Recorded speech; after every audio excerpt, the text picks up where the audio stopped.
রাজধানীর গুলশানে চুরির অভিযোগ তুলে এক নারীকে খুঁটিতে বেঁধে পানি ঢেলে নির্যাতন করা হয়েছে।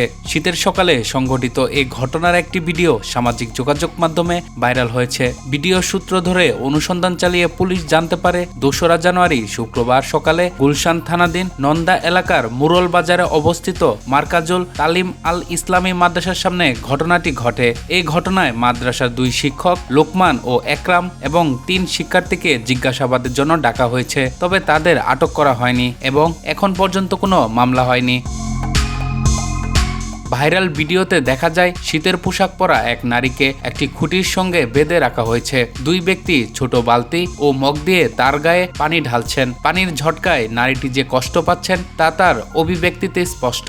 এ সময় কয়েকজন দাঁড়িয়ে ঘটনাটি দেখছেন এবং একজন মোবাইল ফোনে ভিডিও ধারণ করছেন। নির্যাতনে অংশ নেওয়া ব্যক্তিদের মুখে হাসিও দেখা যায়। পুলিশ জানায় সেদিন সকাল 6:30 থেকে 7টার মধ্যে মাদ্রাসার ২ শিশু শিক্ষার্থী দেখতে পায় ওই নারী মাদ্রাসার 4 তলায় লোকমান নামের এক শিক্ষকের কক্ষে ঝুলিয়ে রাখা একটি পাঞ্জাবির পকেটে হাত দিচ্ছেন। বিষয়টি দেখে তারা চিৎকার করলে পাশের কক্ষ থেকে একরাম নামে আরেক শিক্ষক বেরিয়ে এসে ওই নারীকে আটক করেন।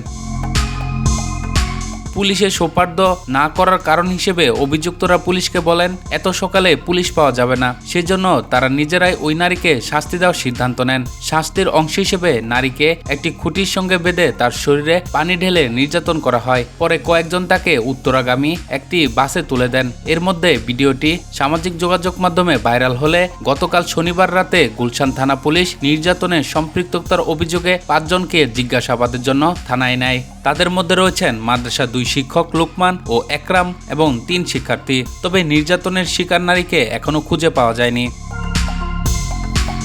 জানতে চাইলে আজ রোববার গুলশান থানায় গিয়ে কথা হলে ভারপ্রাপ্ত কর্মকর্তা ওসি মোহাম্মদ রাকিবুল হাসান বলেন, ভাইরাল ভিডিওটি পুলিশের নজরে আসার পরপরই অভিযান চালানো হয়।